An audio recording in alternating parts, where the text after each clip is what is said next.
All right, everybody, I just saw Spider Man No Way Home. This is a spoiler free review. We're going to keep it really general. I'm going to refer to things, but I'll do it really cryptic. I won't spoil anything, I promise.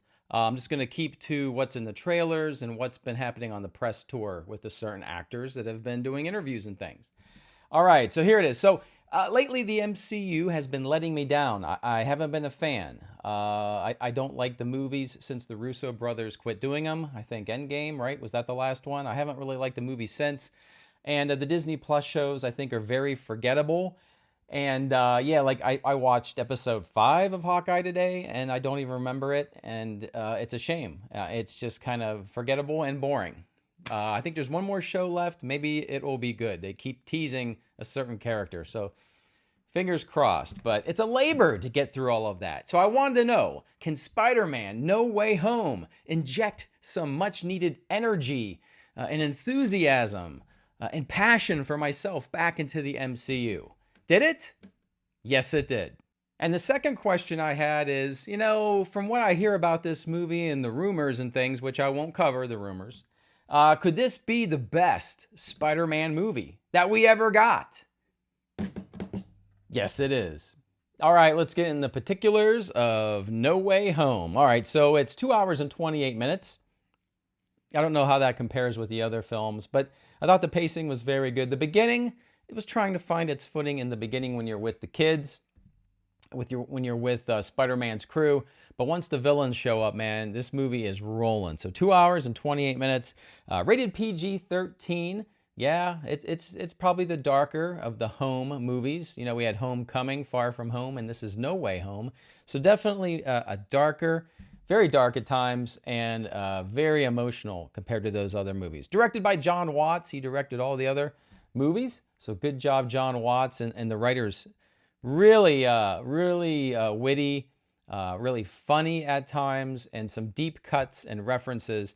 For a spoiler video, I'm ready to go. But for here, like, you got to do your homework, I think, on this. I mean, you might want to do your homework and then come into this movie. It'll definitely pay off. All right, so this movie picks up right after Far From Home, right? We had Mysterio, doing this like recording where he's lying and saying Spider-Man killed me, and Spider-Man has these Stark robots and he's attacking London, and Peter Parker is Spider-Man and he just killed me. And we pick up right from there. So a lot of people think Spider-Man is now a murderer. That he attacked London and killed Mysterio, and that Mysterio was a hero. Some people believe that. So this movie starts right there, and our heroes. We got MJ, we got Ned, and we have Peter. They are in trouble. People are following them, and it's a big problem. So Spider-Man has to go to Doctor Strange, and he said, "Please, Doctor Strange, can you help me? Is there anything you can do?" And at first, Doctor Strange, "Nah, there's nothing you can do." And then, "Oh wait, I have an idea. There is a spell."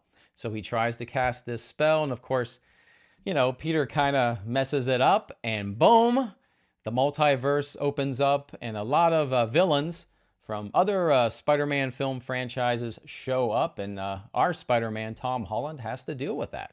So without getting into like the spoiler details of what's going on and who's in this film, I guess the basic question I had is I've heard so much is, am I going to be satisfied leaving this film, or am I going to feel like maybe this was a cameo here, or this person said hi and wasn't in the movie? Is this a satisfying film? Did I have my expectations too high? So yes, I had my expectations very high, and they were met. So I left very satisfied, and I don't think anyone got shortchanged in this film at all. So there's a lot of action in this film. I've heard some people say there's not action. There is action. I don't know if the action is something that stays with you, like all the cool moves Spider-Man did. I mean, everything, the film looks great, so everything he's doing is cool. But it's really how personal the action was between the characters on screen fighting. You'll see what I mean. I mean, it's the participants that made the action great, that really raised the stakes here. So the music was pretty good. It's got some nods to the past. It was okay. It wasn't great. It was okay. The humor. Sometimes this was a very funny film, and they had a few scenes that were like almost meta. I was going to say, not like a Saturday Night Live skit, because that's going to leave you with the wrong impression. There were some times, because of who's on the screen, that there would be a discussion about something. And it was so like nerd, stuff that it was great. I just wanted to watch these people talk, and I was loving it. And the theater was laughing because it was all inside baseball between these characters.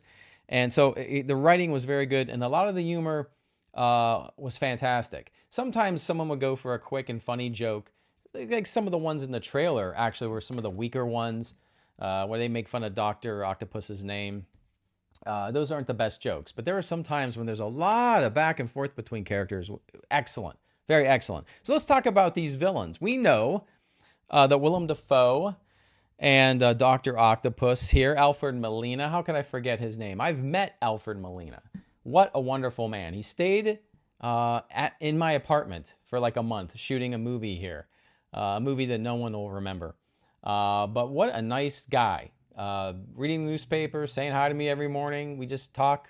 We didn't talk movies, and that's probably why I wasn't bothering him. And just small talk, and but just a really, really nice guy. So anyway, he is excellent as Dr. Octopus, and Willem Dafoe is amazing as Norman Osborn and the Green Goblin. So without getting into the details, these guys are awesome. They just brought so much to this film. I don't want to talk about some of the other supporting cast because everyone in this film is fantastic. Everybody's great. We have Happy Hogan returning, and he's great. And Marissa Tomei as Aunt May. She's in this movie probably more than the other two, I think. And just a great performance by her. And of course we have Ned and MJ and the chemistry with those two and Tom Holland. I was thinking, do we still need Ned? In the beginning of this movie, they're making Ned the third wheel on purpose. And I was like, I don't know. Do we still need Ned? And by the end of the movie, I'm like, yeah, we need Ned. Ned's the man. Ned's doing things. And so just a real special chemistry between those three. Everybody did a great job. Without getting spoilery, let me just say that Hasbro sort of let us down on this movie. I know probably Sony did not share anything, but, we got like... a J.K. Simmons figure, we got our, Tom Holland figure. But man, there are a lot of action figures from this movie that I need Hasbro to revisit. They might have done them in the past, but I need the new face likeness done to a lot of people I saw on the screen this afternoon. That would be super, super cool. The movie is going to end in a very unique place for Spider-Man. Okay, he's going to be in a very special spot, a new spot for him, and I'm excited to see where he goes from here because it's a dramatic ending. It's a big change, and I loved it. I loved what they did. They're sort of like resetting this franchise a bit to be cryptic and vague, like I promised I would be. And there are two post-credit scenes. The first one is similar to another post-credit scene we've seen in another movie. And the second one, I'll just say, it's not as much of a scene shot for this film. It's more of a trailer for an upcoming MCU movie. That's fair. So in conclusion, I think this is the best Spider-Man movie. It tests Tom Holland's Spider-Man like he's never been tested before. The stakes are so high here. I was thinking, who is your favorite Spider-Man over the last 20 years? I mean, these movies are classics. I love Andrew Garfield. I love him, and I love Tobey Maguire. I think they're all good for different reasons, and I just watched these movies the other night, and they're great. They're great, and I think to really get the most out of your Alfred Molina and your Willem Dafoe, you might want to go back and revisit these two. Hell, you might want to watch them all before catching No Way Home this weekend, all right? So leave it in the comments. Let me know who your favorite Spider-Man is. If you see the movie, let me know what you think about this movie. Is it the best Spider-Man movie? In the comments, let's keep it spoiler-free. Let's talk in like code. All right, everybody? We'll keep it spoiler-free because I want to talk to you, but I don't want to spoil things for anybody. All right? So when you go see it, let me know what you think. Maybe we'll do a spoiler talk. I don't know. Maybe in a day or two. All right? Everybody, thanks for watching. Have a great day, a great week. Go out there and see the movie. And as always, I will see you on the new. Good night.